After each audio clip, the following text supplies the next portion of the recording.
Hi, Carla. How are you? Just a second.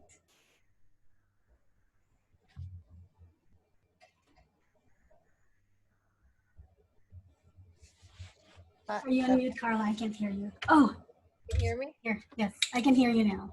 Okay. Hi, how are you? Good.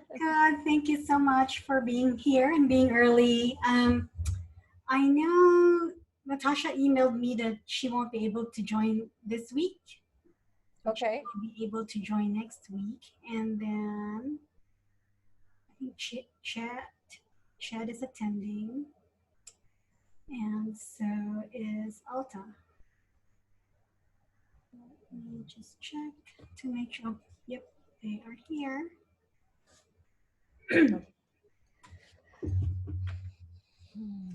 Admit all.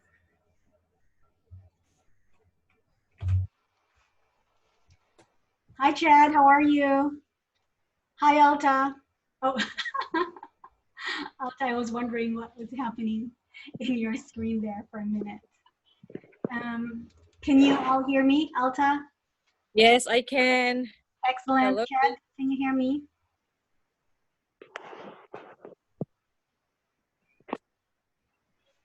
I'm not sure if Chad can hear me. Chad, can you hear me?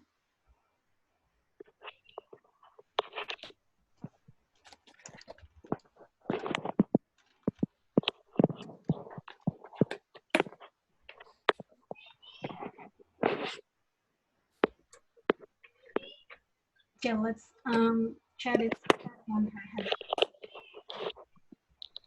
head. Hi, Chad, can you hear me now?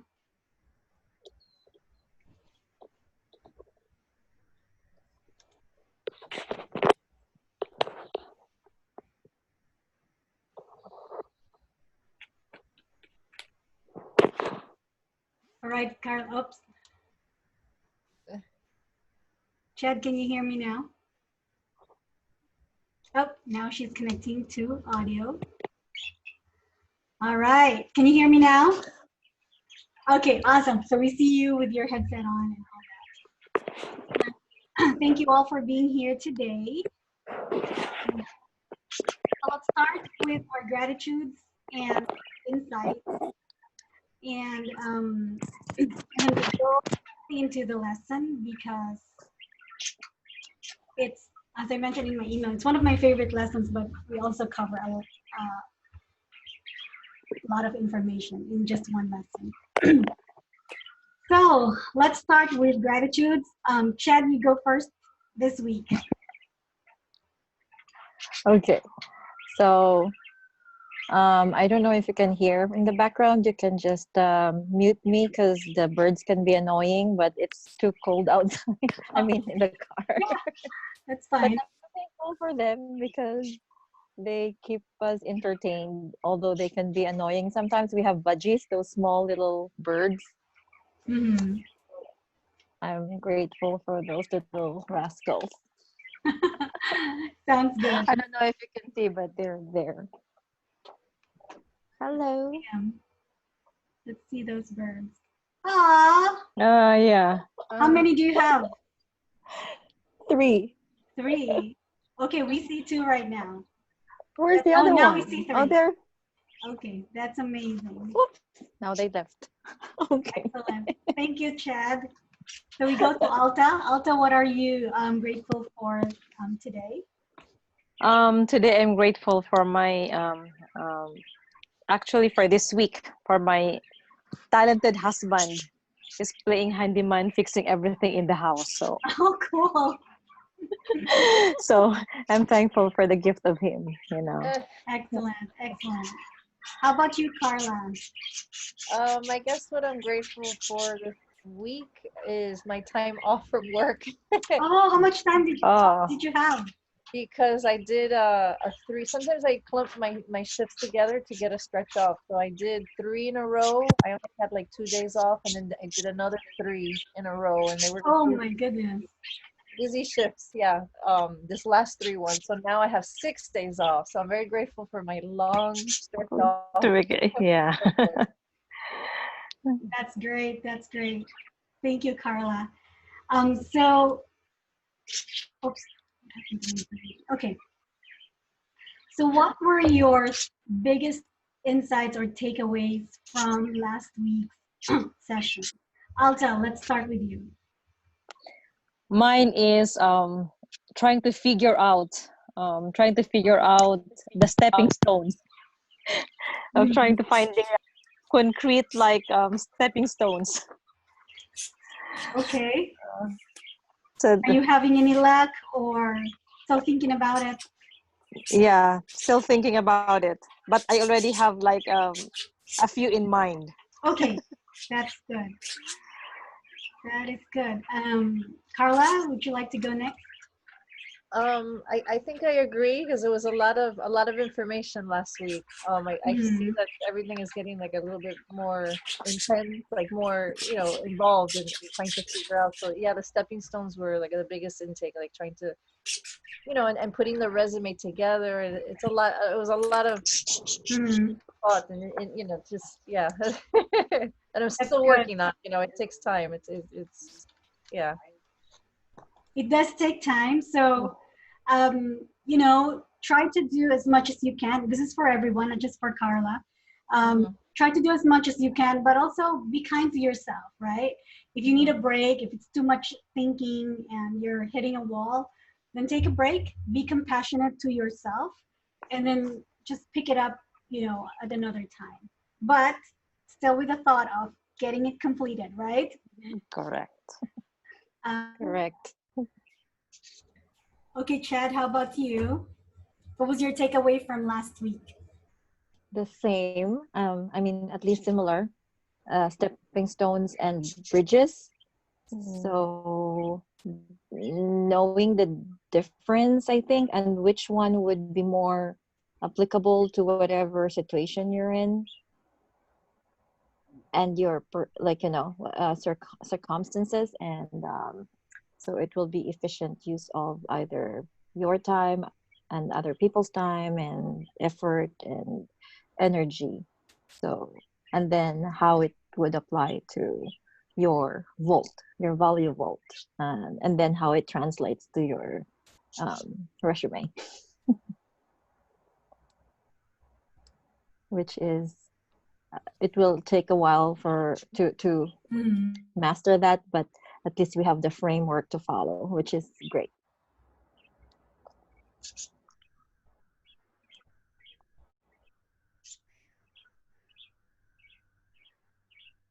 Okay, sorry guys, I got lost in all my clickings. Mhm.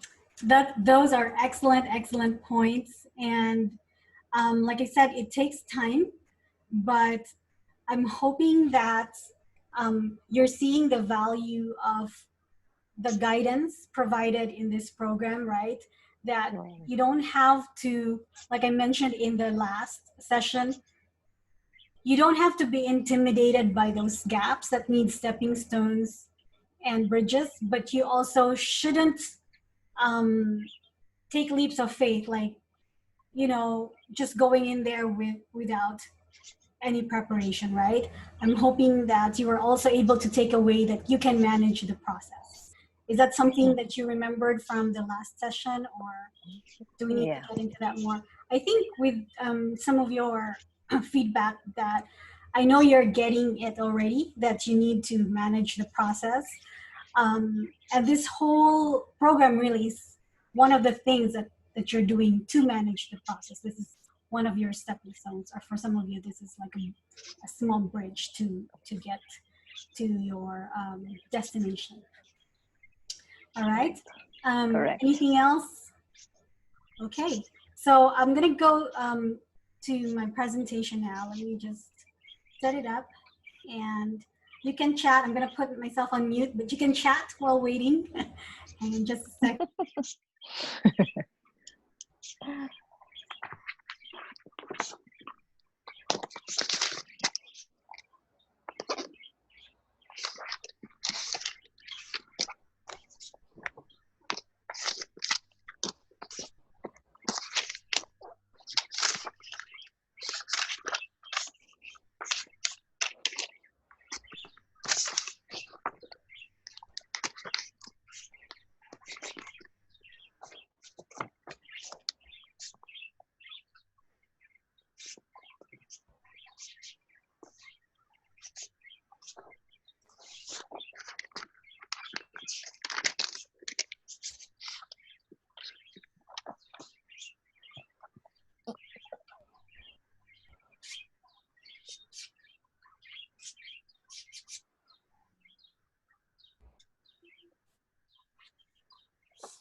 Let me know when you can see my screen.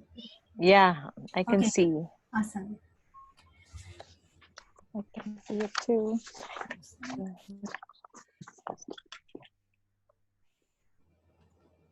So our topic for today is raising your skill set.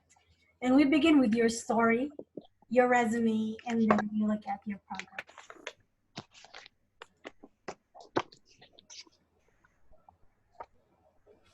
So the learning objectives for today are that you'll be able to explain the importance of a powerful and effective personal story in your transition toward becoming an informatics nurse.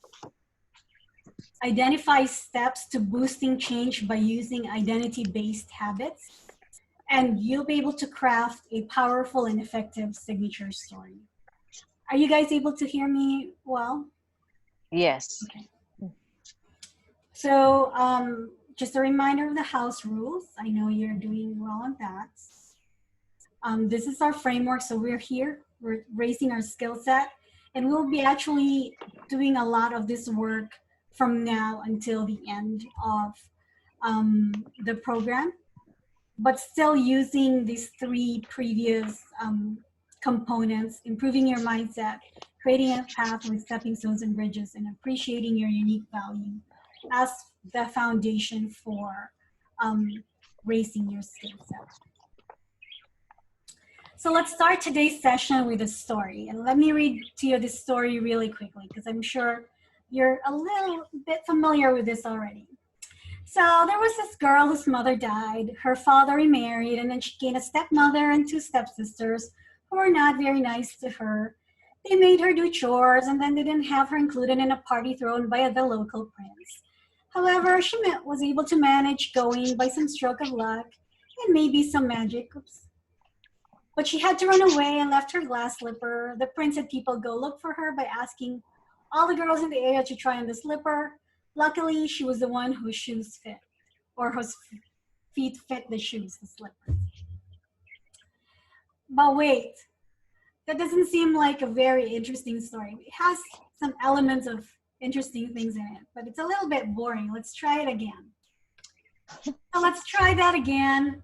A young girl's mother died in a terrible plague. Her father somehow decided to remarry and married a horrible woman who had two cruel and vindictive daughters. The girl plants a twig in her mother's grave, visits it every day to cry and pray, and the twig became a tree. One day they came through a great festival, and all the ladies in the land were invited. Her stepmother schemed and gave her almost impossible tasks to prevent the girl from going. The girl was able to complete her tasks, but she still wasn't allowed to go and was left crying. So the girl went to the tree and asked for clothes and jewels and a carriage, and she was able to go to the feast.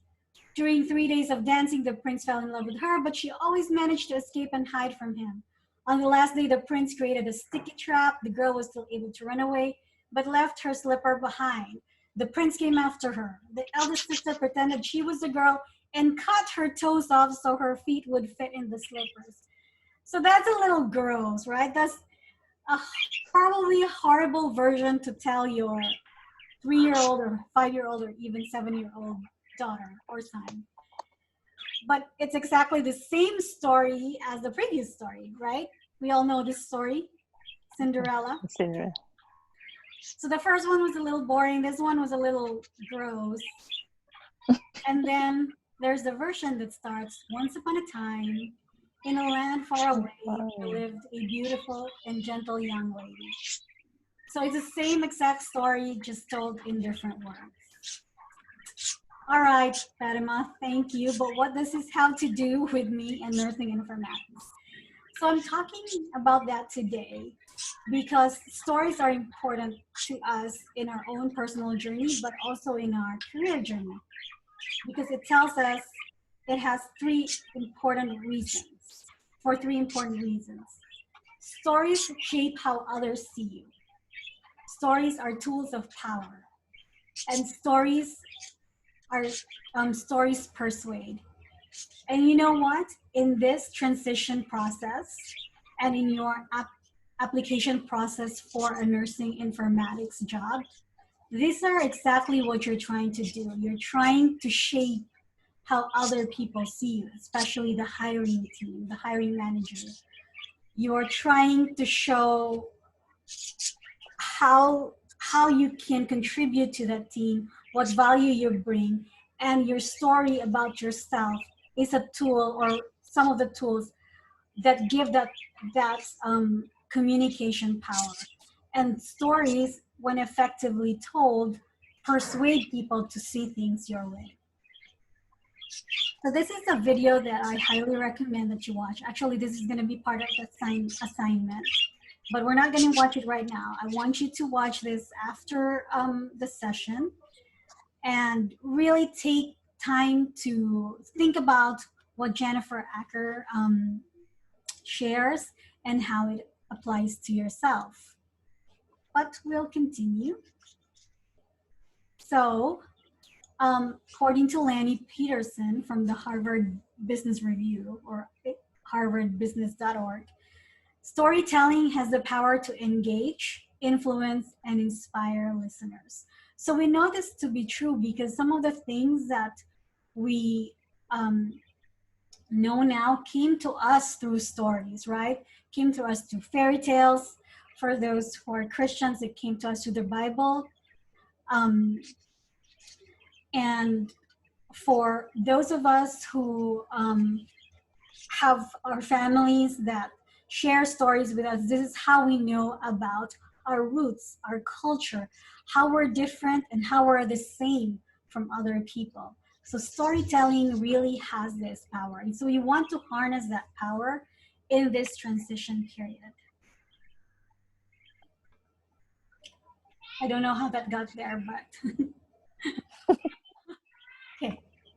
So let us review the power of atomic habits, because we've been using the power of atomic habits, specifically the processes layer, to apply certain habits that were discussed in that TED Talk by Sean Aker. And I want you to continue that, the process-based habits, because that's a different track that we're working on, which was that the theory, and not the theory, that the statement that happiness or being happy helps you learn better or learn easier, helps you achieve more. So we're continuing that particular track, but I want to introduce another track to you today. And that is the identity track. So just to review this, an example would be someone who is planning to run a 5K in 3 months. So when you're talking about the outcomes layer, the outcome is what is the result of the habit change. So the outcome will be that the person will run a 5K in 3 months, right? And the process layer is what that person does or what you do if you want to be that kind of person. You adopt the habits and apply them daily or at certain routine times, and then steadily improve your habits by 1 degree better each day or each time you do them. So that's what we've been discussing so far.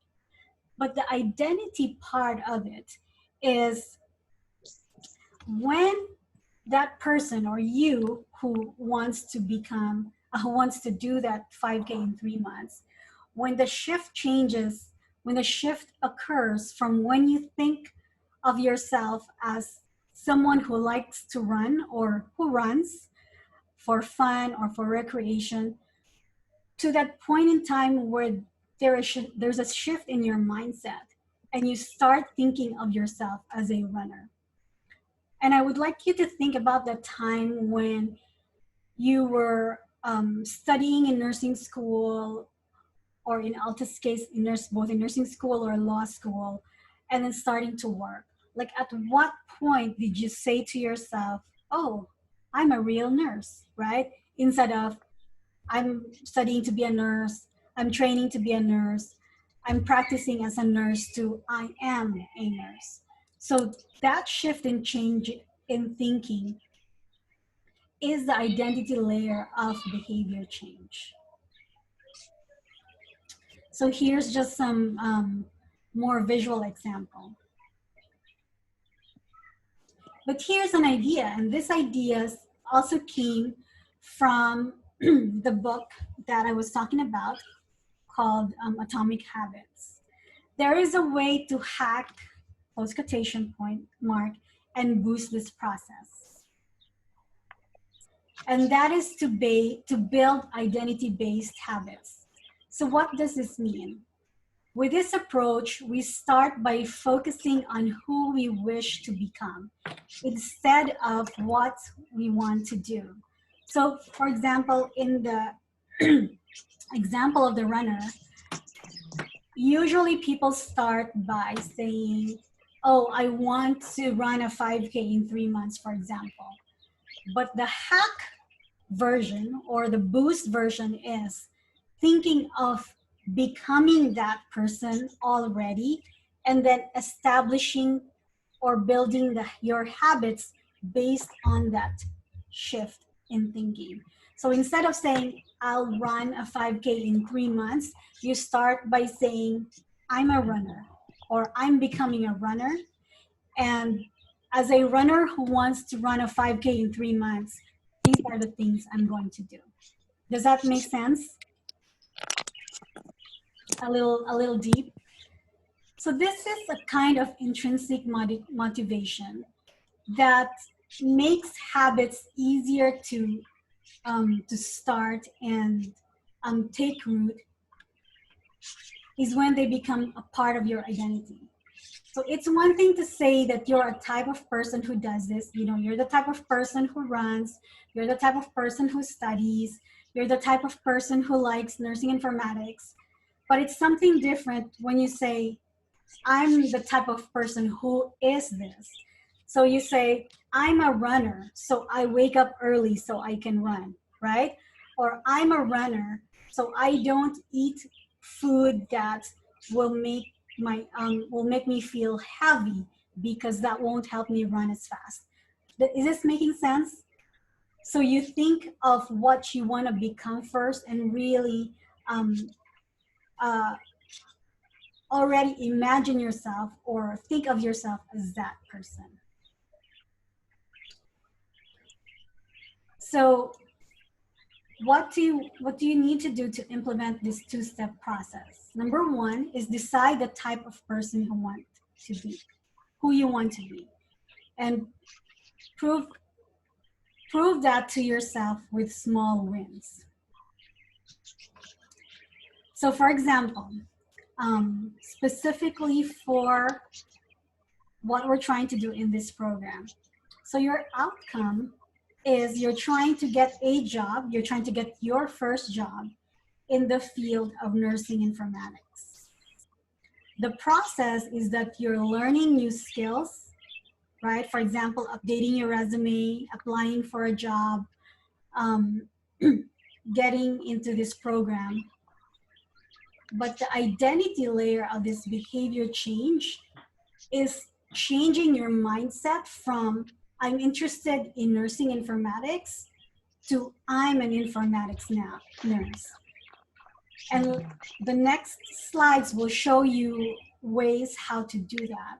But if you're not yet comfortable with considering yourself an informatics nurse, you can just say, I'm becoming an informatics nurse, or being in this program is helping me to become an informatics nurse, or I'm already on my way to becoming an informatics nurse.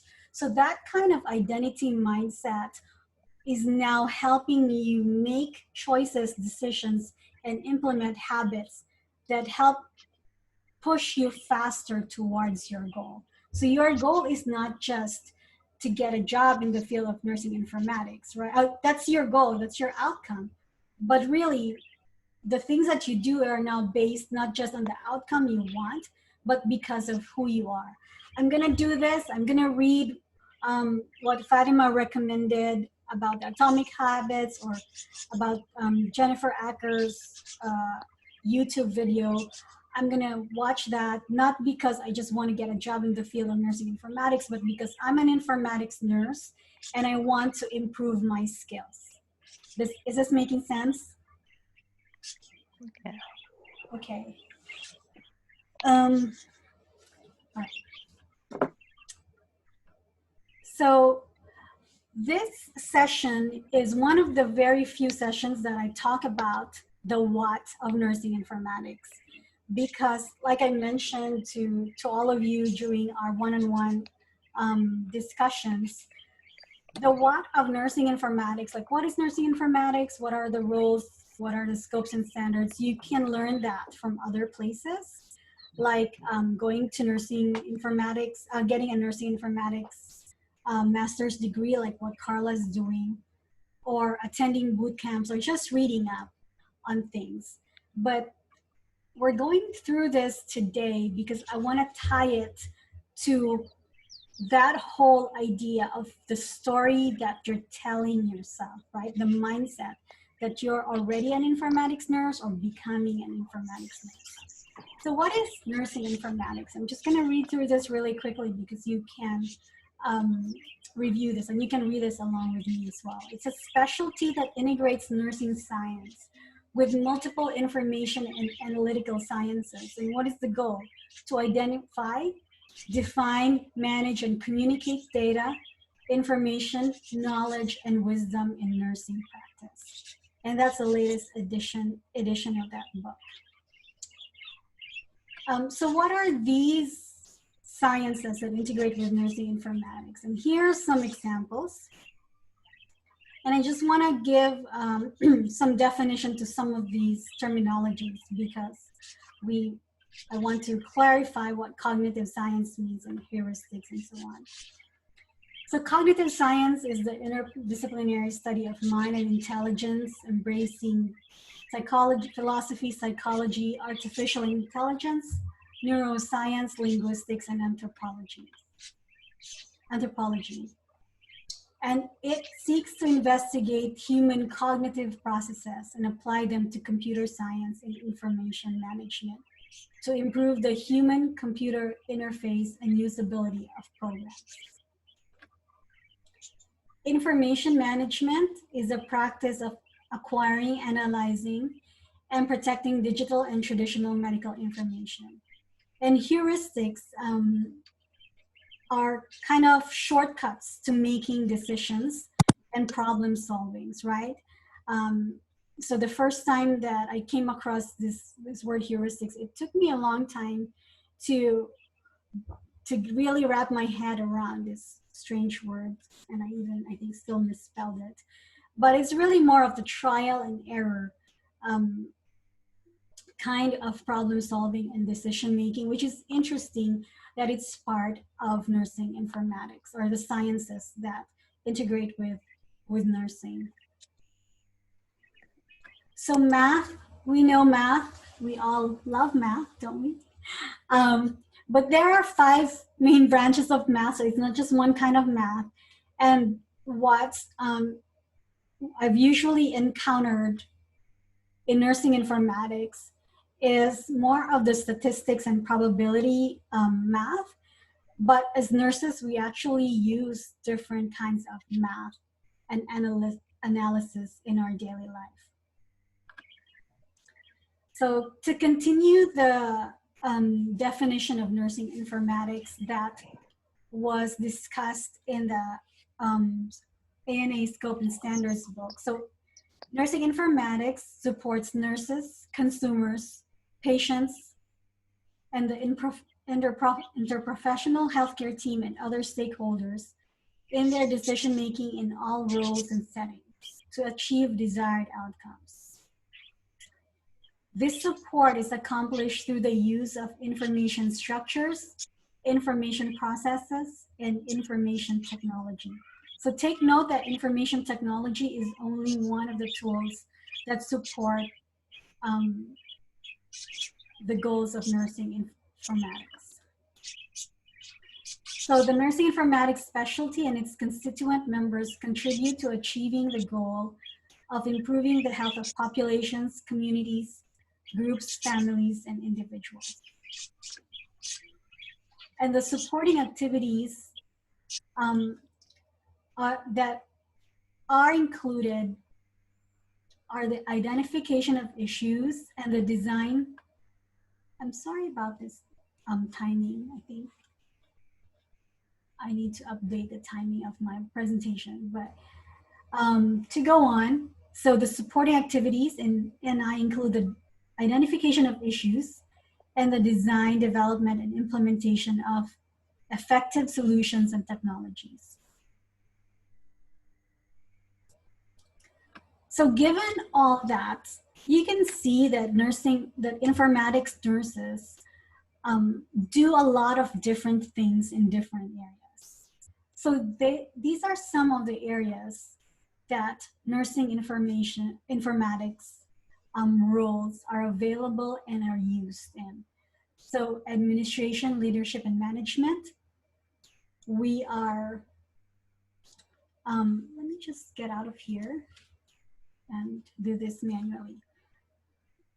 So we do compliance and integrity management, which is actually part of my role.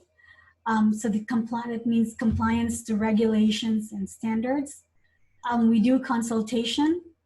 We coordinate, facilitate, and integrate various aspects of clinical workflows, processes, and tools. We educate and help with professional development, right? We're in genetics and genomics.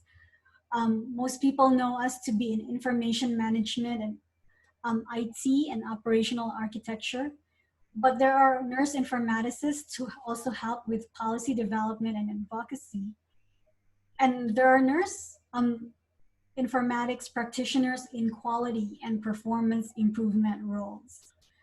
Also in research and evaluation, also in safety, security, and environmental health. So if you get a copy of that book, it's on page 19 and it lists it down.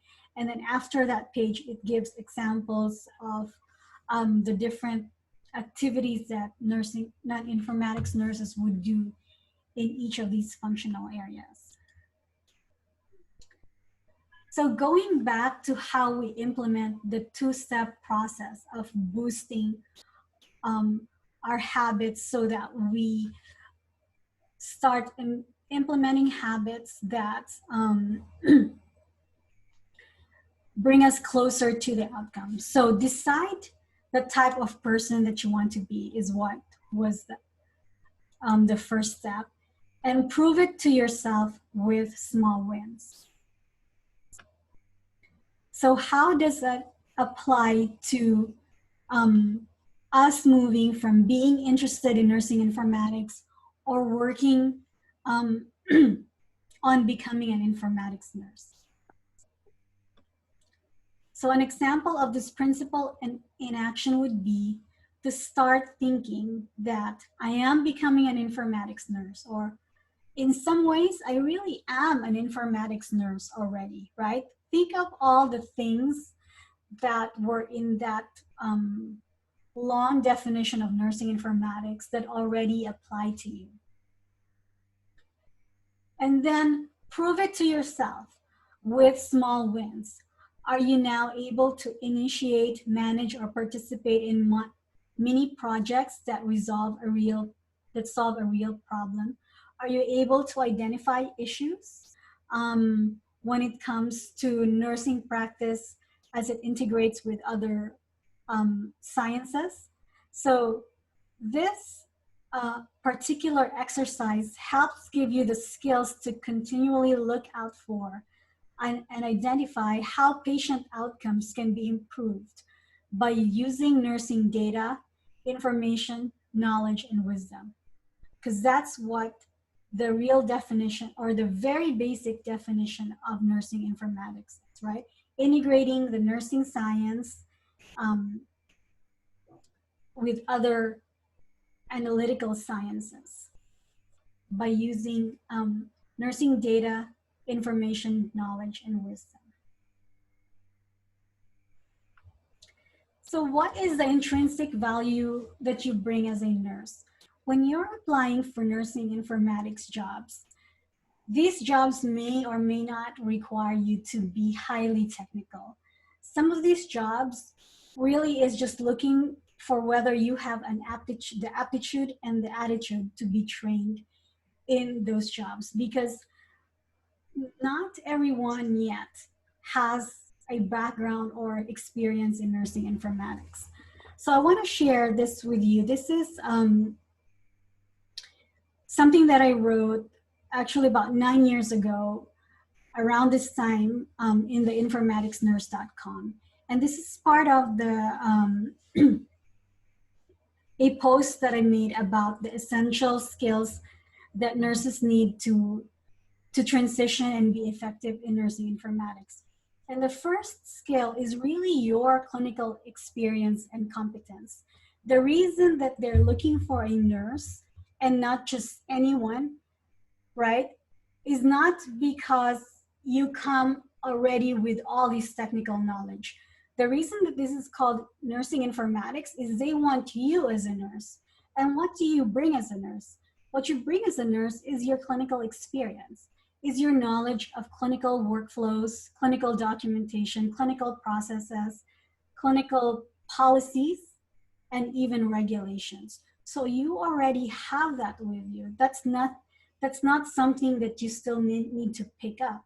You already have that with you. And now your role or your responsibility is to more clearly show that in your resume, in the way you respond to the interview questions, and even in the way you introduce yourself to the hiring team, the hiring manager, and even in the way you talk about yourself to your colleagues, your peers, um, how you post things on LinkedIn if you have a LinkedIn profile, is really to appreciate and acknowledge that you already have intrinsic value. And this is what the foundation of that intrinsic value is. You're being a nurse.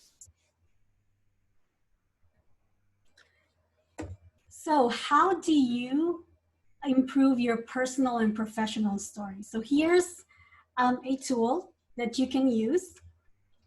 So it's OO, the OO method. So it's easy to remember.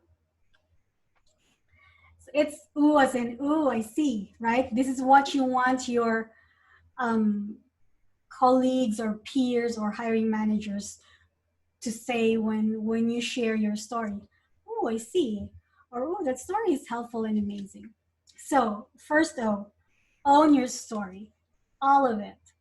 Don't be ashamed of any part of your story. That's your own unique journey, right?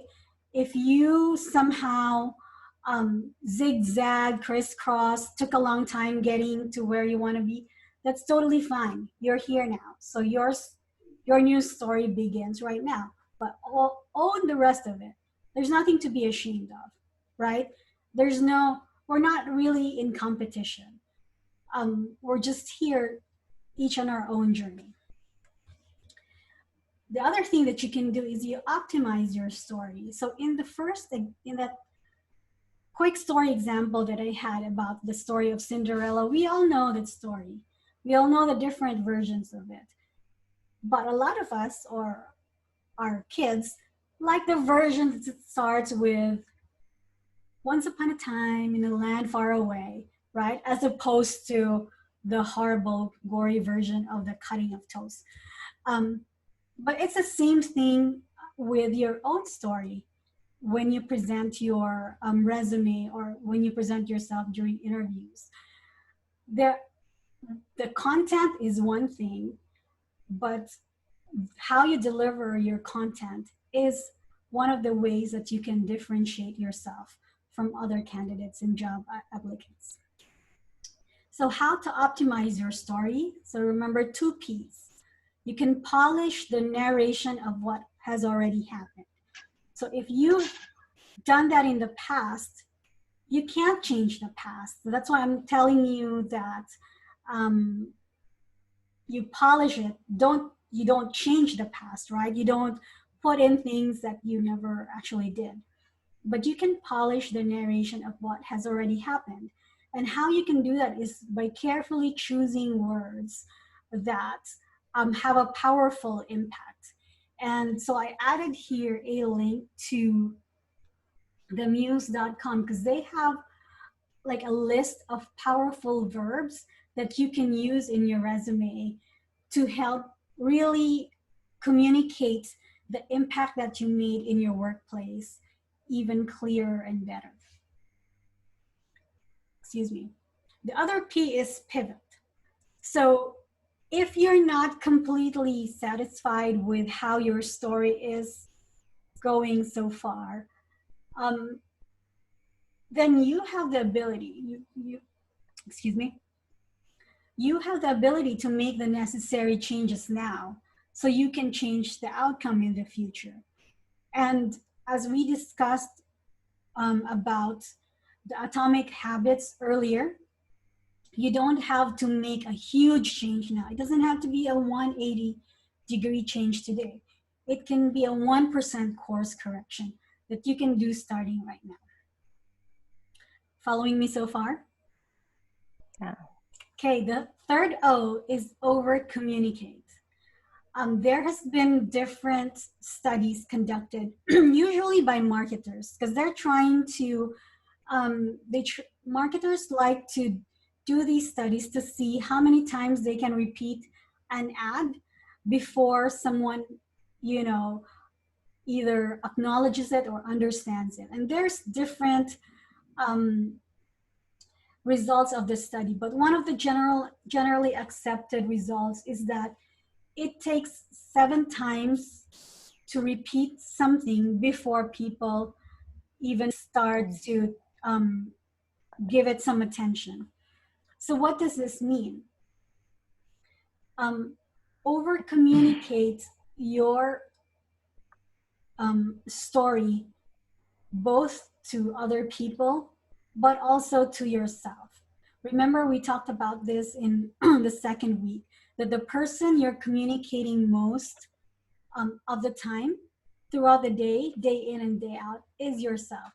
So check what you're communicating to yourself. Are you communicating to yourself that you're getting there and you're overcoming obstacles, or that too many obstacles are in your way? Once you see what you've been trying to communicate to yourself, then change the story so that it is more aligned with your goals, and start over communicating that to yourself each and every day. And then start over communicating that to your peers and your colleagues so that they will also start seeing you in a different light. And what do I mean by that? So you can start saying to your colleagues, so you know what?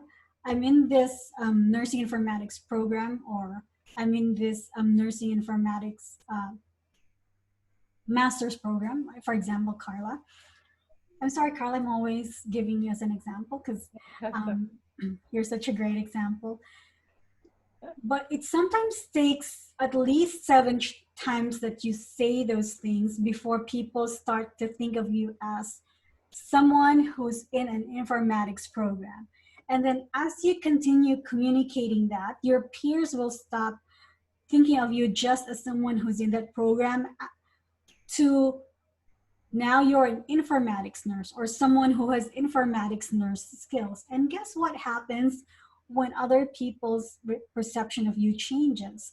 Their actions towards you change as well. So now they're thinking, oh, hey, we have this informatics related project that we want to do. Who should we do it? Who should we give this to? Oh, let's give it to Alta. She's been doing some informatics things. We forgot what it is, but let's give it to her. Or Carla has done some informatics related things in the past, or is in that program. Have her try her hand at that. Or Chad's been talking about informatics things. Maybe she knows what needs to be done in this specific situation.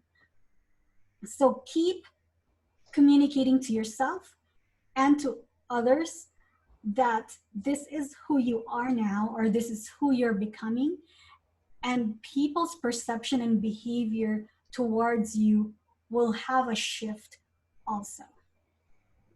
Cool? Cool. Now, we have an O. We have 3 O's, but we need an H. And H is staying honest, because we've heard in the past or in other places, right, where people try to pad their resume. So what does this mean, to pad the resume? It can range from outright lying, right, by putting things there that have never actually happened, or by um, just exaggerating. So I'm not saying that you do this or you're going to do this, but this is just a cautionary, a caution to add value, but do not pad. So do not extrapolate too much when you say, for example, that this is an example that I've actually seen. So as informatics nurses or as experts in our units, we are sometimes consulted about certain things, correct? So like I'm consulted about regulatory standards. You can be consulted about how to discharge patients more quickly, or how to take care of certain kinds of patients. But being consulted is different from being a consultant. So unless you were in that role formally, please avoid, or not you, but this is an example. That I've seen people say consultant in as one of their expertise or in their strengths, but when you look at their detailed work history, there's nowhere that they were actually in a consultant role, in a consultant position. Does that make sense? So, so add information and value that helps push your story forward and have it make an impact, but do not pad, is just a caution. So what are some of the exercises that you need to do? So the exercises, you can do this on your own. You don't have to send this to me, but if you feel like you want some discussions about this, then by all means, feel free to email me or even call me. But the journaling exercise for this week, so I'm serious about journaling exercise. Get a piece of paper or open a Word document and start writing this down. Ask yourself the following questions and write down your answers. What stories are you telling yourself about yourself?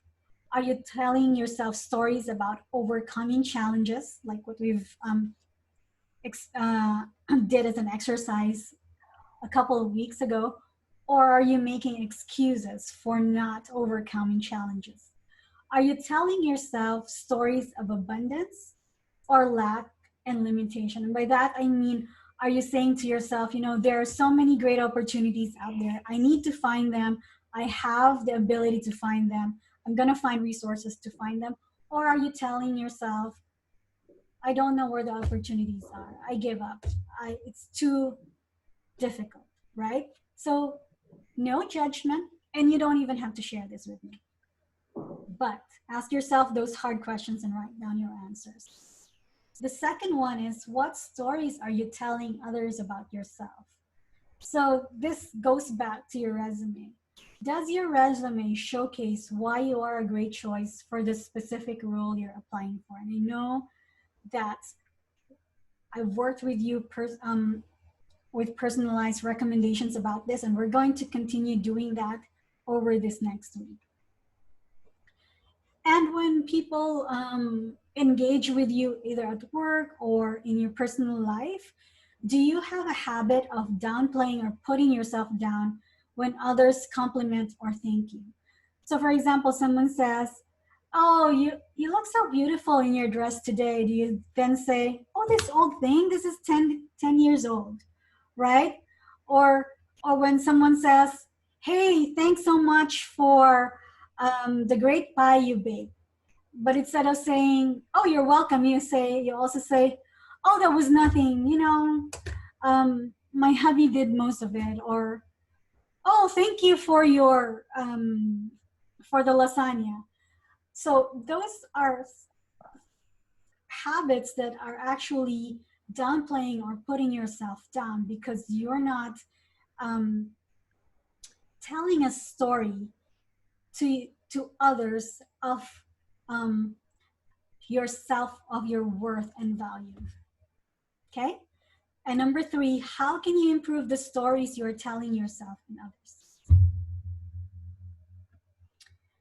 So here's a process exercise. And this one you can also do on your own, but I think you would benefit from sharing this with me also. So write down all the things and value that you bring to the table when you are applying for a nursing informatics job. And by this, I mean your intrinsic value as a nurse, right? So what do you know and what have you experienced about nursing and related workflows and processes? So write them all down. What kinds of workflows do you know about? You know about medication administration, you know about admitting people, discharging people, solving problems when there's bottleneck somewhere. Write those all down. What do you know about nursing and related workflows and processes? And I'm saying related because it can be, what do you know about physician workflow? What do you know about physical therapy workflow or case management workflow? Because you know a lot, and these are all the things that you bring during your application and during your transition. What do you know about clinical policies and regulations? Let me tell you, you know a whole lot more than anybody who hasn't done any kind of nursing. Okay? Some people, when you go to work with them and they've been in that role in healthcare informatics for a while, they might know some clinical policies and regulations that they've encountered when doing research or, you know, when doing analysis for a project. But you lived those clinical policies and regulations. You don't just know them hypothetically, right? That this is what CMS wants. We need to have a medical record that's accurate, timely, and complete. You know what that means to you in your life as a nurse.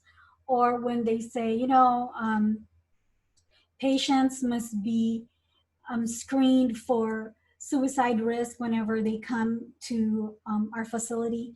You know what that regulation actually boils down to when it comes to implementation. You've seen the fields where you need to do your assessment. You ask the patients those questions. You know what those policies are and how to implement them. And especially useful and valuable in your work in the future or currently as an informatics nurse is your knowledge and proficiency or expertise in clinical documentation. Do you know where things are located in the EMR or the EHR, where the flow sheets and the fields are? You know where to get the labs when you need them. You know where to get the imaging results, medication administration, and others. And you also know how things connect from one place in the EMR or EHR to another place, right? You document in this area, somehow those things flow elsewhere. You've had that experience, you have that information. And then you know what kind of data and information is entered into the EMR or EHR and what is extracted from it in the forms of graphs and reports. So I want to share something that confuses me a bit when we have nurses that apply to our team and then we ask them about their experience with data, and some of them answer, well, I don't really have a lot of experience with data. And I try to help them out by asking, what about in your role as a nurse? Okay, nurses, let me tell you, every day that you're working is working with data, right? Vital signs are data, pain scores are data, fall risk is data. Everything that you work with as a nurse is data or information that comes in. Now, putting that data together and making it have sense in the form of information, knowledge, and wisdom is higher level functioning. And with the experience that you've had, you know, taking care of patients over time, I know that you know how to synthesize that data into knowledge, to information, knowledge, and wisdom.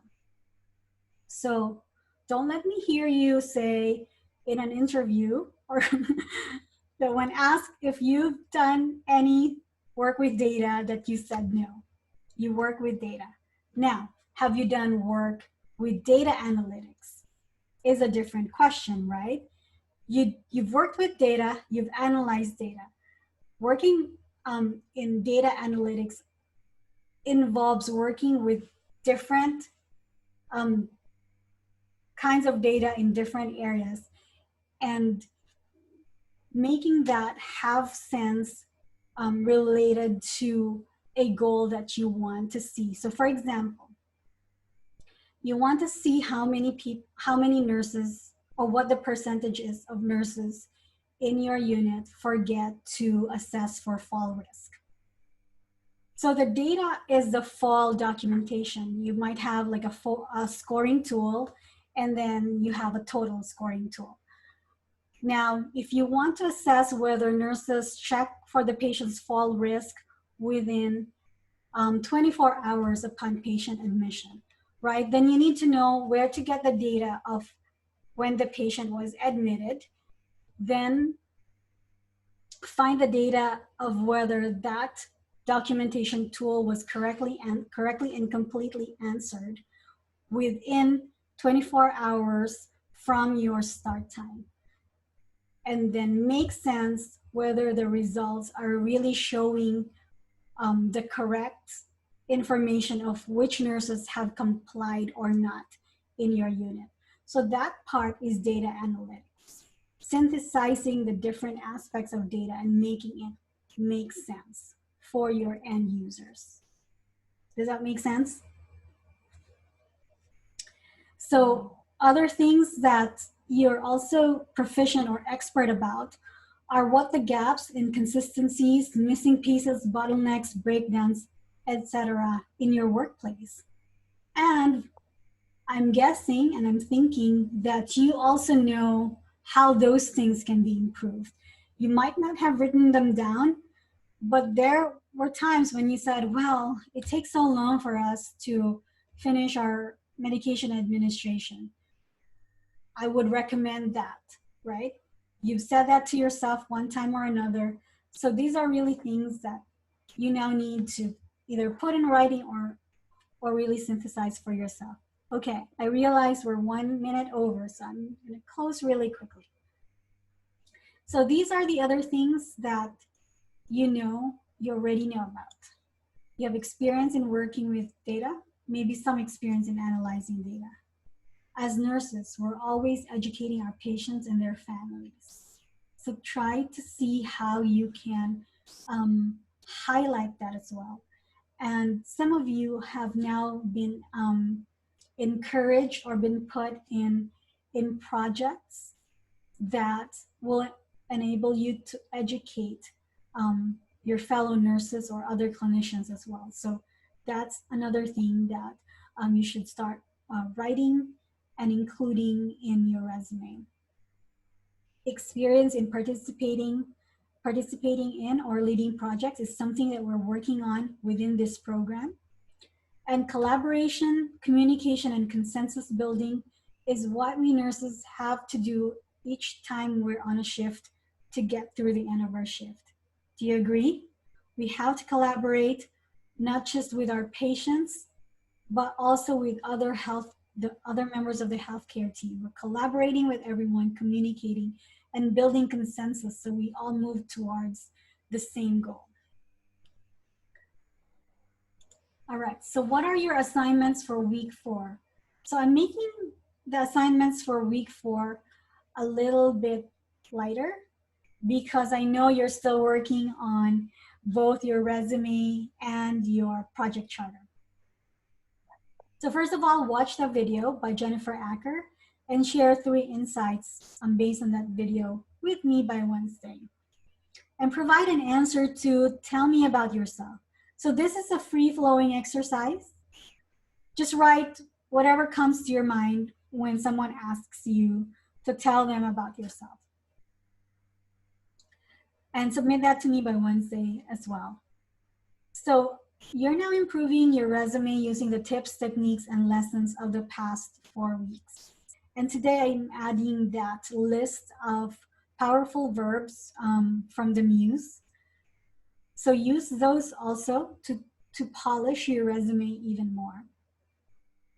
And send me your final version of resume 1. So I'm calling this resume 1 because this is a resume that you're preparing for your job 1, right? That you identified a week or so ago.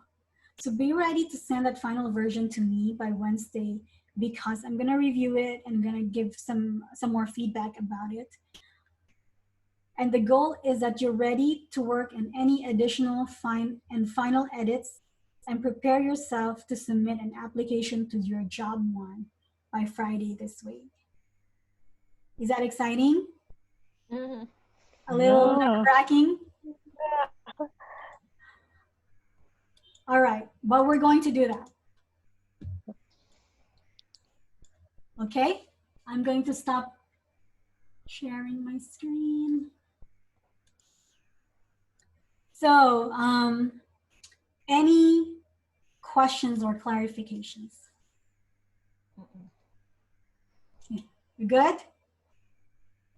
Did you learn anything today that is a new insight for you? Maybe, not really. Okay, are you ready to do the work? Yes?